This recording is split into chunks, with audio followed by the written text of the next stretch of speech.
ครับภาษาพวกเราชาวกลางเบ้าเนี่ยอยู่ยี่ทับพูดเรา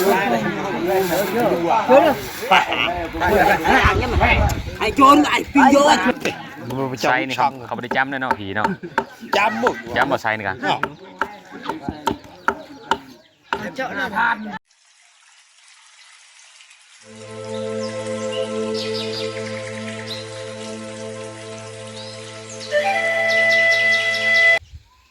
กับสบายดีทุกคนสบายดี FC บัตรทงสีนะกับบรรยากาศยามเช้าๆมื้อนี้สิพา FC ทุกคนไปเบิ่งการจำผีของพี่น้องเผ่าบลูก็คือเผ่าตีจำผีก็คือมาเกิดลูกอยู่เทิงเฮิรนของพี่น้องเผ่าตีทุกคนแต่เขาเจ้าคล่ำนะเฮาไปเบิ่งนํกันว่าเขาจำแบบเลอนะพี่น้องเผ่าบลูนี่ถ้าว่ามาได้ลูกอยู่เฮิรนนี่คล่ำสุดๆเลยทุกคนเลยครับเว้ยมันน่าสิยังหลานคอยดูมันคงดังอันอยู่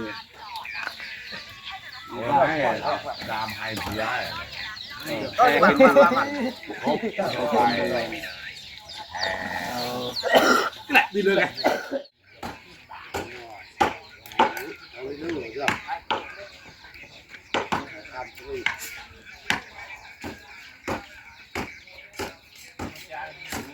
รถฮารากันไปยุดน่าเอาง่ายเลยโอ้ยมันเคยรู้ก่อนเต้นน้ำยุ่งมาแหละลาอยู่วะเราลาเลยเดี๋ยวเว้นลูกมันนะก็จะเลือกเอาเลยเอาไปสบายร้านใช่เอาคนนำร้านอ่ะจะเอามาตาเฮ้ยเขายินนะจูตลาดตายินเลยนายตัวบ้ามันเป็นไอ้บานละบัดเจ้าไปด้วยคนบ้านมอคนบ้านไอ้เต้าเลือกผู้ห้าชิดชกเนี่ยไอ้เขาชกน้ำละมอมันให้ทุกใครมาเมื่อ5 ล้านมันจะเอาเสียไปโอ้ยจับตาเลยคือไอ้ชานึงมันเนี่ยตอนนี้เชื่อหมดเลยเนี่ยเราเอาล่วงเอามามัดได้ถึงกันเย็ดเนี่ยเย็ดเลยเนี่ยก็ได้จ้ะที่ร้านก็กินแบบอะไรเนี่ย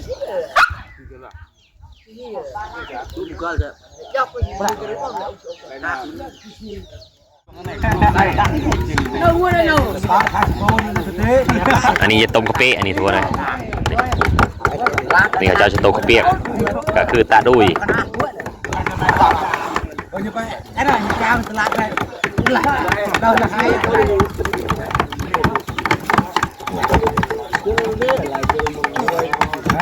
เราต้องอันนี้ต่างเหมือนต่างนะต่าง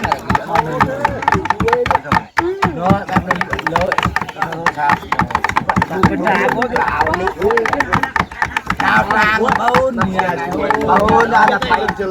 ไปโง่ก็หลับทันmất này kìa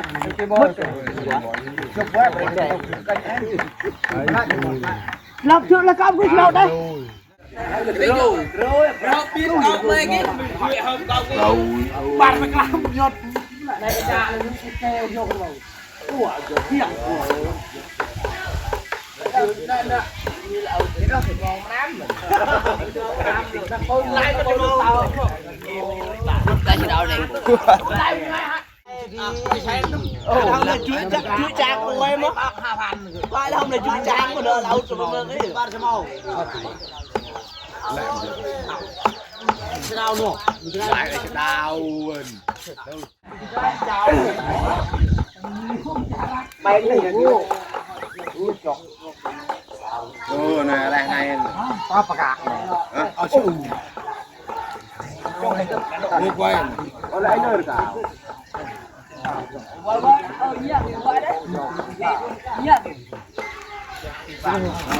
bầu làm chủ sĩ mời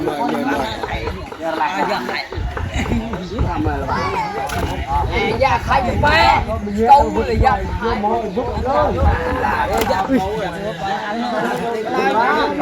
anh mua đấy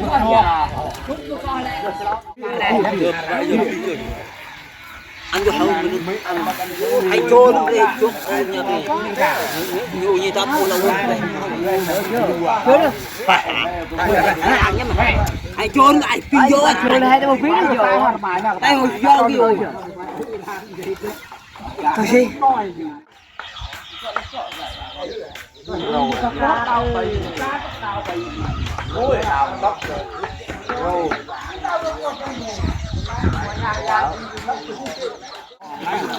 này kia chọc thì là râu đón chim đó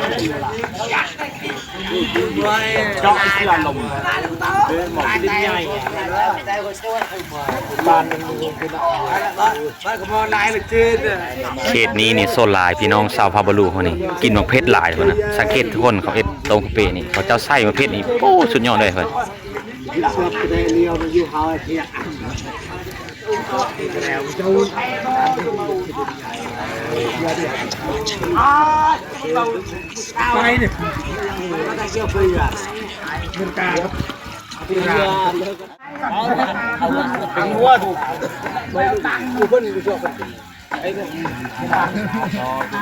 หลังจากปิ้งสุกแล้วนี่ก็เพิ่นสิจำผีอันนี้ทุกคนนะจำผีอยู่เพิ่น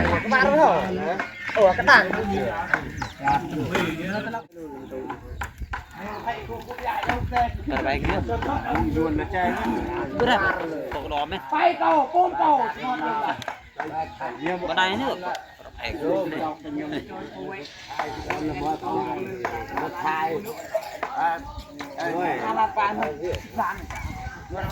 ông nàyเลยlà cái đất và anh là biết tôi cha phải cố với ông giàu quá nó nặng là lon thằng mình không như em đông lông mà đang đấy nặng mà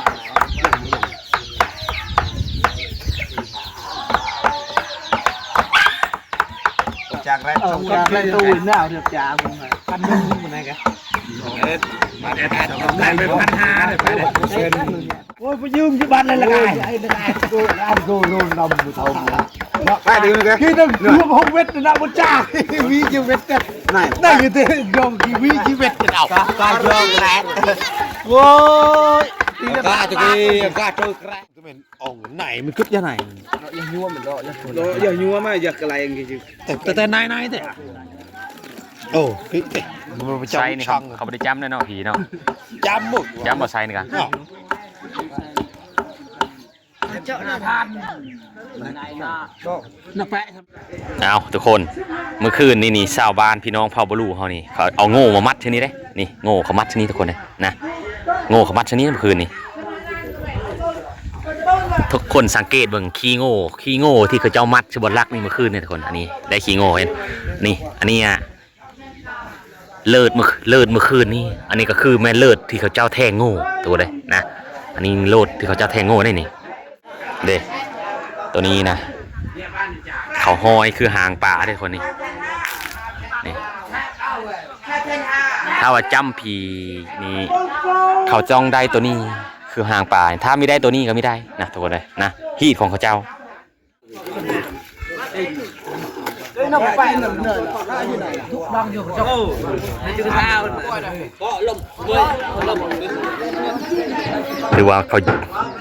ขาจำผีทุกคนนะจำผีก็คือหมานี่มาได้ลูกอยู่เฮินนะ bơn nữa thì phải bàn ta bơn tiền đây anh bơn làm sao tôi can đó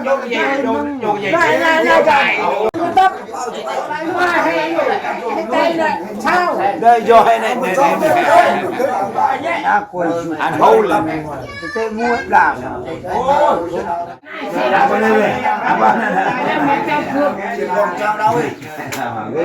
cặp chuột làm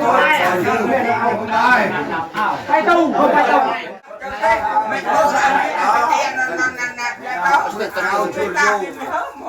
chuyện vô là đau buộc người ta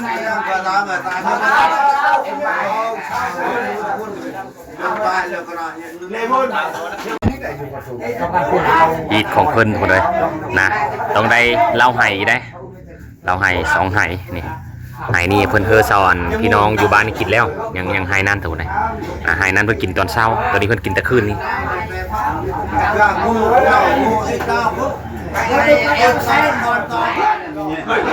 ตัวนี้คือชาวบ้านเพิ่นจำผีก็คือหมาทุกคนมาได้ลูกอยู่เฮินมาเกิดลูกนะเกิดลูกอยู่ในเฮินฮีดของพี่น้องพ่อบ่ลูกอยู่ในชนบทนี่บ่ได้ทุกคนนะคล่ำนะอันนั้นกระโตกเพิ่นสิจำผีนะจำผีแล้วก็เหยาเพิ่นเหยาจะขึ้นนี่แหละทุกคนเลยนะแล้วบางตรงสีบ่ได้มาทุกคนเบิ่งนะอันนี้คือจำผีมาได้ลูกอยู่เทิงเฮินทุกคนเด้อหมาเนาะได้ยิดลูกเฮานี่คันมาได้อยู่เฮินยุดได้เฮินได้ลูกอยู่เฮินนี่บอกว่าช่วยได้ทุกคนนะช่วยนะช่วยได้ทุกคนนี่เราคอยครับนับต้องลงเลยบางประเภทนี่พี่น้องลาวเฮานี่ผู้ไทยเฮานี่ถ้าว่าคันได้มาเกิดลูกอยู่ในเฮินนี่บางคนว่าโชคมานนะแต่ว่าไปเป็นฮีตของพี่น้องพ่อบลูเฮานี่คันว่ามาเกิดลูกนี่โอ้ทุกคนเลยบอกเขาว่าซวยได้ทุกคนเลยนะซวยมันบ่ได้อยู่ดีไม่แห้งนะเขาว่ามันบ่ดีนะคันว่าภาษาเฮามันบ่ดีถ้าว่ามาเกิดลูก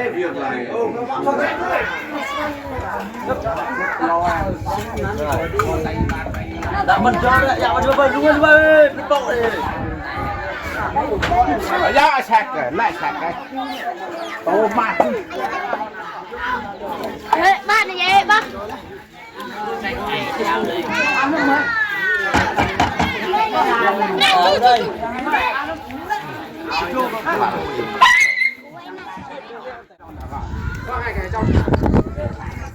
เอาตอนนี้ก็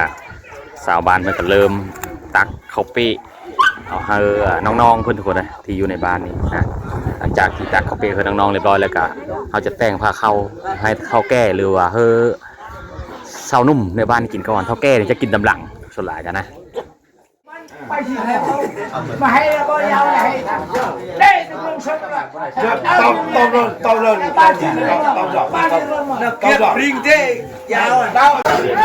หลังจากที่เอาจำผีเรียบร้อยแล้วก็แต่งผ้าเข้าเพื่อเศร้านุ่มเพื่อน้องๆกินก่อนทุกคนเลยนะเท่าแก่ในโฮมเขาจะได้กินตำหลังนี่แหละวิถีชีวิตของอีกของประเพณีของพี่น้องพ่อบลูในชนบท